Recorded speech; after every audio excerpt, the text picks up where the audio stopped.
was the last time you got sick? And what happened right before it? Big project, family visit, end of a brutal season at work, final exams? And I'm going to guess it wasn't during the stressful times that you got sick. It was right after. The moment you finally exhaled. The moment you sat down. The moment you thought, okay, I've made it. I can rest now. And then boom! Sore throat, exhausted, flat on your back, wondering what you did wrong. Well, that pattern has a name, and in this video, I'm going to show you exactly what is happening inside your body when that occurs. And more importantly, I'm going to give you 5 shifts so that you can start to manage it, because this is not about eliminating stress. It's about something way more interesting than that. Let's go. So let me tell you what happened to me about 14 years ago. I was running tech on a large streaming event, and 6 days, early morning classes, lunch classes, afternoon classes, and evening classes, 3 cameras, microphones, brand new software we had never used before, and I was the one responsible for making sure none of it fell apart. I was running on adrenaline, sheer will, and probably an embarrassing amount of caffeine. And the moment I got home, the moment the event was over and I finally stopped. Bronchitis. Full stop, couldn't breathe properly, knocked completely out. Bronchitis. And here's the thing, I'm not someone who gets sick usually, and I had never had bronchitis before that. I've not had it since then either. And that was not bad luck. That was not bad timing. That was 14 years ago, and I still remember it because it taught me something I have never forgotten. Stress had been holding my immune system hostage for 6 days. And the moment I relaxed, the moment I let my guard down, my body finally had permission to crash. And I had given it every reason to. Here's what most people don't understand about stress. We think of it as a mental thing, a feeling, an emotional state, something happening in our heads that we just need to think our way out of or push through. But stress is not just in your head. Stress is a full body event. And more than that, it's also an energetic one. When your nervous system perceives a threat, and I want you to notice I said perceives, because your nervous system does not always distinguish between being chased by a lion and being chased by a dead lion. It activates your fight or flight response. Adrenaline, cortisol, heart rate up, digestion slows. Everything that is not immediately necessary for survival gets put on the back burner, including your immune system. And here's the layer that science books don't always talk about. Stress is not just a chemical reaction, it is energy. It's a frequency, and your body is holding it, storing it, the way a battery holds a charge. Every unprocessed moment of stress, every time you pushed through without releasing, every experience you ran on adrenaline and called it strength, that energy doesn't just disappear when the stressor does. It lives in your body. Your cells, your tissues, your nervous system, they are all holding the energetic imprint of every stressful event you didn't fully move through. And your immune system is operating inside that energetic environment. It's trying to do its job, but inside a body that is still on a frequency level in the middle of a crisis that ended weeks ago. Think about that for a second. Chemically, cortisol suppresses immune function. That is documented, that is real, and that is happening in your body during stress.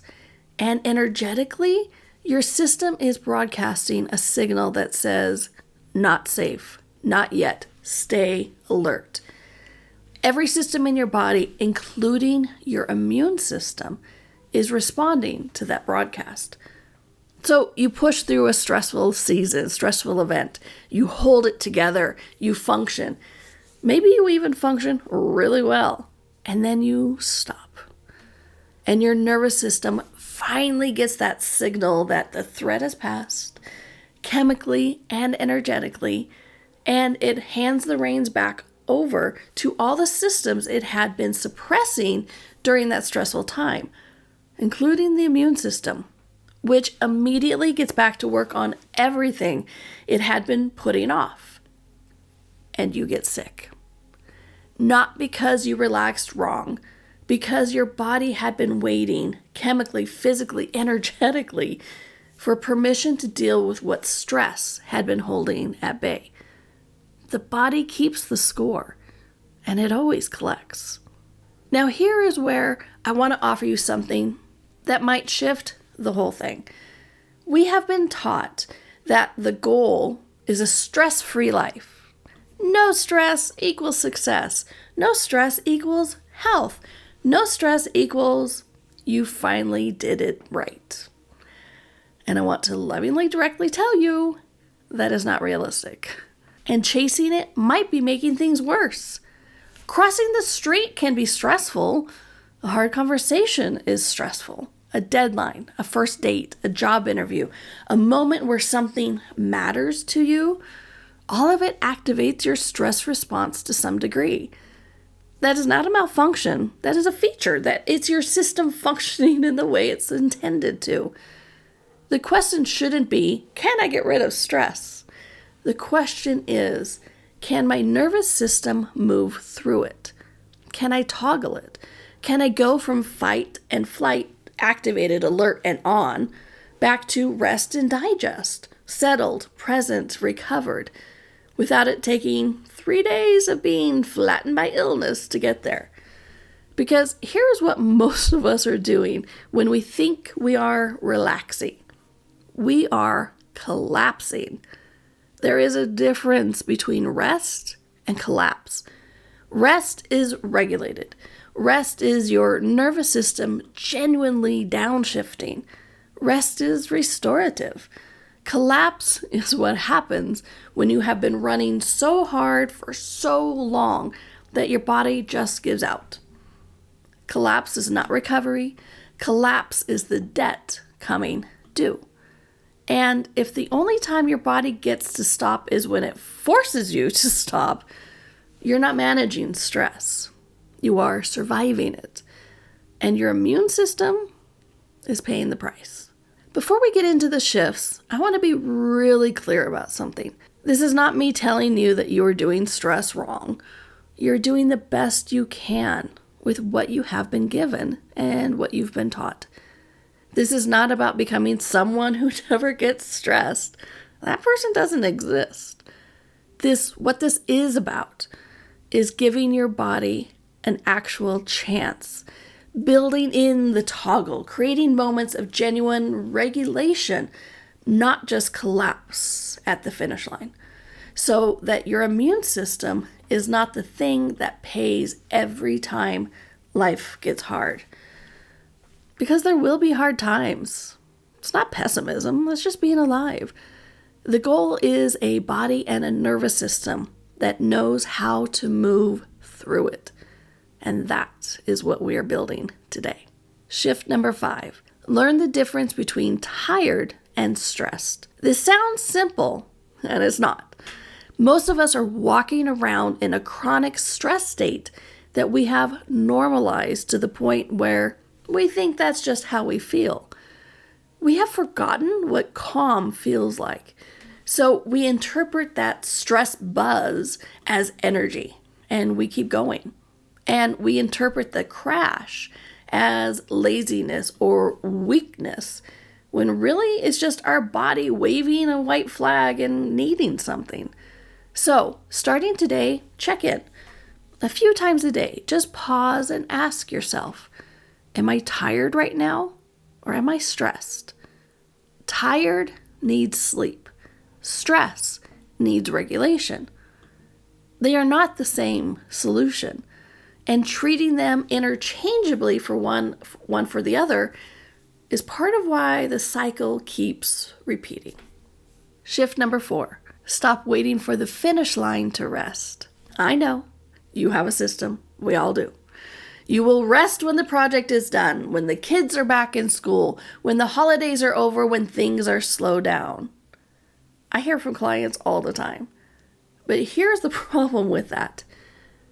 Things do not slow down. Have you ever noticed that? And your immune system does not wait for your calendar to clear. Rest has to be built into the stress, not saved for after it. Even 10 minutes or just 30 seconds. A walk without your phone, sitting outside, something that is genuinely yours in the middle of the hard season, the hard times, not as a reward for surviving it, but as fuel that helps you get through it without your body sending you the bill at the end. Ask yourself, where in my current situation can I create one moment of genuine rest, not collapse, before I get to the finish line? Shift number 3, regulate your nervous system on purpose.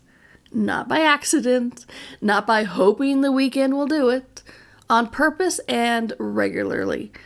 When your nervous system is stuck in fight and flight, it does not know the deadline is over. It does not know the drama is resolved. It just knows activate it, stay alert.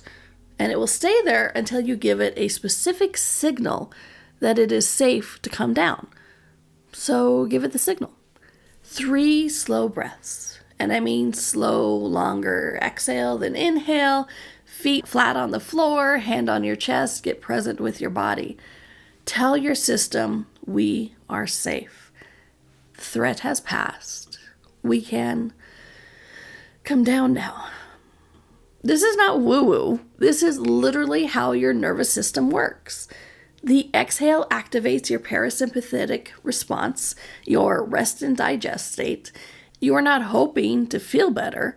You are giving your body a physiological cue to shift. This is the toggle in work. Do this before the crash, please, not after. That way, the crash doesn't come at all. Shift number 2, take the immune system seriously before it makes you take it seriously. Most of us wait until we are sick to think about our immune system. And by that time, it's too late. You're already in the crash. Like my grandpa used to say, if the oil light comes on in the car, it's already too late. So if you're sick, you should have thought about your immune system earlier. So this shift is about prevention as a practice, not as a panic or reaction. And sleep, my friends, is not optional. I know you know this. And I know most of you are still not doing it. Sleep is when your immune system does its most important work. When you cut sleep during stress, you are cutting your immune system's working hours at the exact moment it needs to be putting in overtime. So ask yourself honestly, am I sleeping or am I collapsing into unconsciousness and calling it sleep?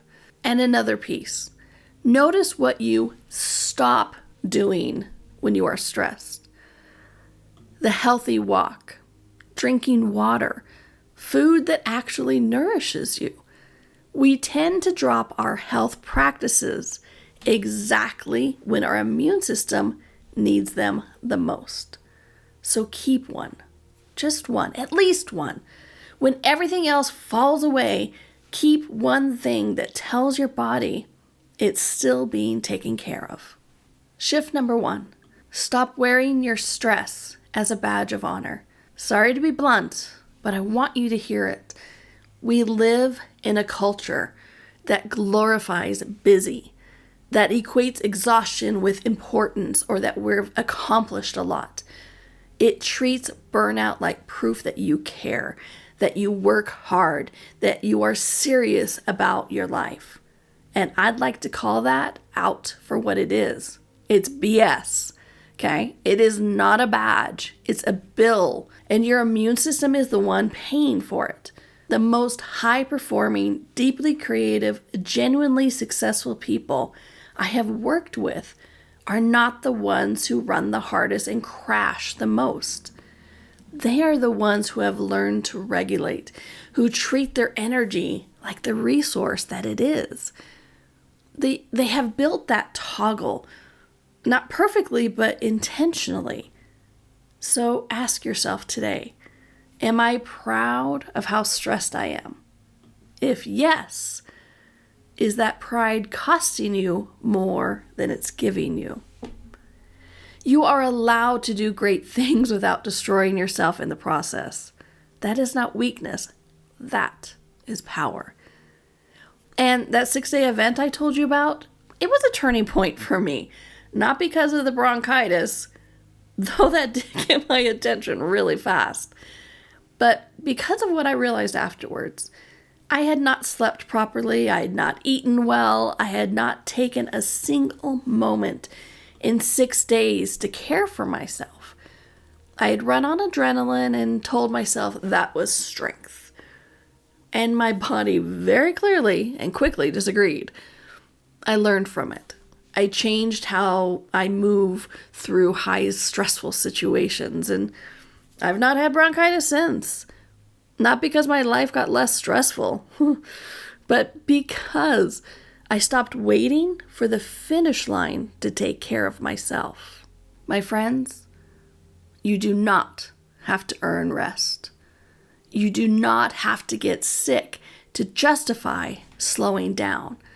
And you do not have to keep paying your immune system's bill with your body every time life gets hard. The toggle is available to you right now, today. And if this video gave you something, please share it with someone in your life who is running on empty right now, and they need to hear this. Also, please like it, subscribe. It really helps a growing channel like mine to get the information out. And until we play again, keep creating a life that inspires you every single day to live it. I'll see you soon.